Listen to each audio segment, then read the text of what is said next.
Assalamualaikum warahmatullahi wabarakatuh. Bertemu lagi dengan saya Firman Panipahan. Eh, Kali ini saya akan membahas satu isu berita dari Tempo terkait Prabowo usul anak desa di TikTok pun saya tindak lanjuti. Ini tentu adalah judul dari kutipan biasanya ya. Itu sudah template sekali dalam berita. Sebelum kita memulai membaca berita ini, saya ingin memberi satu ungkapan-ungkapan gitu ya, semacam ungkapan bahwa orang kalau reaksi terlalu berlebihan, sering berbicara di depan umum atau pada umumnya sering berbicara, itu sering sekali sulit mendengarkan gitu. Itu sudah hukum logikanya ya. Nah, presiden kita itu setiap kali mendapatkan mic dan berbicara di depan umum selalu selalu mereaksi segala sesuatu yang terjadi, bahkan hal-hal remeh-temeh. Dan akhirnya sering blunder gitu. Dan kebelundernya itu salahnya sendiri gitu. Ibarat apa namanya, dalam bermain catur ya, dia terjebak oleh langkah-langkahnya sendiri gitu. Mungkin begitu analoginya. Oke, langsung saja ya. Saya akan bacakan berita ini untuk kita diskusikan bersama. Silakan memberi komentar atas apa yang saya komentari ya. Saling berkomentar kita. Baik, Prabowo asal usul anak desa di TikTok pun saya tindak lanjuti. Prabowo mengklaim pemerintahannya bakal menindaklanjuti setiap aspirasi yang bertujuan mengatasi persoalan yang dihadapi masyarakat. Ini kan ungkapan yang sebenarnya diplomatis ya. Tentu ini headline dari berita ya. Bakal menindaklanjuti setiap aspirasi. Kalimat ini kalau berhenti di sini maka itu adalah satu atau suatu kemustahilan. Nah, tapi tidak berhenti di situ. Yang bertujuan mengatasi persoalan. Nah, ini substansi apa namanya, subjektivitas.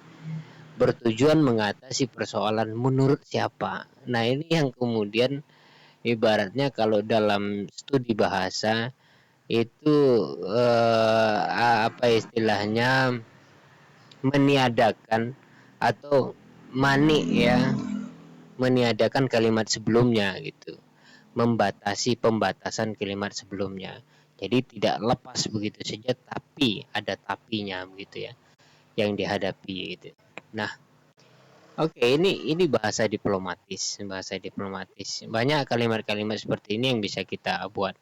Saya berjanji akan menindaklanjuti, atau saya berjanji akan jujur kalau akan gitu. Kalau lawan saya juga jujur kan gitu. Artinya kejujuran itu dipertaruhkan gitu kan. Bukan suatu e, tindak etik dari personal. Nah, itu persoalan-persoalan. Tapi itu sah-sah saja dalam kebahasaan dan kita harus mampu memahami hal-hal demikian ya. Oke, lanjut. Presiden Prabowo Subianto mengklaim dirinya mendengarkan berbagai usulan dari masyarakat, termasuk yang disampaikan lewat media sosial. Prabowo menyampaikan ini saat berpidato dalam penutupan Konvensi Sains, Teknologi, dan Industri di Jakarta Convention Center pada Ahad 28 Juni 2026. Jadi begini teman-teman, mengapa ini menjadi unik gitu ya. Prabowo Subianto menyampaikan keluh kesahnya, dan ya karena itu sifat reaksionisnya di acara Konvensi Sains, Teknologi, dan Industri. Seharusnya beliau merespon sains teknologi hari ini dan industri gitu di hari-hari ini gitu. Bukan justru merespon komentar-komentar orang di TikTok, di media sosial yang berkaitan dengan persoalan-persoalan persoalan lain. Kita tahu presiden itu semua persoalan pasti berkaitan dengan dia gitu. Tapi harus mengerti juga gitu kan ya. Harus mengerti juga pada bagian-bagian mana dia harus berkomentar gitu. Nah, ini yang saya sebut bahwa orang terlalu banyak berbicara atau orang yang memiliki kebiasaan berbicara banyak itu cenderung tidak mau mendengarkan orang lain sebenarnya. Nah, ini salah satu contoh adalah paradok, seolah-olah dia berbicara, dia mendengarkan orang tapi sebenarnya tidak mendengarkan gitu. Oke, kita lanjut. Acara itu dihadiri ribuan dosen termasuk rektor, dekan hingga guru besar. Dalam pidatonya, kepala negara menyatakan menerima daftar masukan dari kalangan akademikus sebagai hasil dari konvensi tersebut. Dia berujar pemerintahannya bakal menindaklanjuti setiap aspirasi yang bertujuan mengatasi persoalan yang dihadapi masyarakat. Oke, ini kata dia. Saya janji satu-satu akan saya perhatikan. Janji akan diperhatikan satu-satu. Saudara-saudara, jangankan usul dari profesor, usul dari anak di desa yang sampai langsung ke saya lewat TikTok atau apa, saya segera tindak lanjuti, ucap Prabowo Subianto pada Ahad itu. Jadi kita melihat juga kepolosan dalam berbicara gitu ya, kepolosan natural ya. Inilah sifat Prabowo yang natural sebenarnya, reaksionis, dan dia berbicara apa adanya. Tapi kan sebenarnya apa ya, membandingkan usulan dari anak-anak maksudnya di TikTok yang tidak memiliki argumentasi yang kuat itu dibandingkan dengan profesor, itu saja sudah nggak masuk akal gitu. Itu saja kita sudah bisa melihat bahwa Prabowo Subianto tidak memiliki filter dalam berbicara gitu. Atau ini hanya bahasa kiasan. Kalau ini bahasa kiasan, lebih parah lagi. Ini hanya bahasa basi jadinya gitu. Ini hanya bahasa basi jadinya gitu ya. Oke, kita lanjut. Bagi Ketua Umum Partai Gerindra ini, alangkah, nah ini juga mungkin kesalahan dalam dalam ini ya, pemberitaan. Saya tidak setuju kalau Prabowo Subianto itu disebut sebagai Ketua Umum Gerindra gitu, walaupun dia masih menjadi Ketua Umum, dan itu kalau kita ungkit juga kan, itu kan dua rangkap jabatan, sebagai Ketua Umum juga Kepala Negara, itu kan tidak boleh. Tapi ya oke lah, itu fakta yang sebenarnya tersirat di dalam berita ini. Langkah ini mencerminkan sikap pemerintah menghadapi setiap persoalan secara terbuka.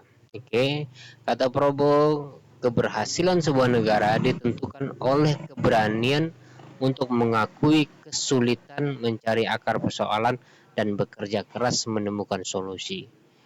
Karena saya berkeyakinan bahwa kesulitan itu harus dihadapi, tutur dia, tutur Prabowo Subianto. Memang betul, tapi persoalannya banyak sekali. Beliau bercanda di dalam pidato, lalu menyebutkan, emang gue pikirin, itu kan menyakitkan masyarakat. Begitu juga beberapa hari yang lalu demonstrasi dari mahasiswa yang menyuarakan aspirasinya tentang MBG yang tidak sesuai distribusinya, yang tidak sampai kepada target-target sebenarnya, kemudian belum lagi berbicara ukuran, banyak hal yang dibicarakan oleh mahasiswa tapi dihadapi oleh ribuan tentara, dan bahkan ada yang mengatakan bahwa yang menghadang itu ya, atau yang mengamankan itu lebih banyak jumlahnya daripada mahasiswa yang demo itu. Nah, ini saya menyimpulkan ya, saya sendiri menyimpulkan bahwa ucapan Prabowo ini hanya omong kosong gitu, omong kosong belaka.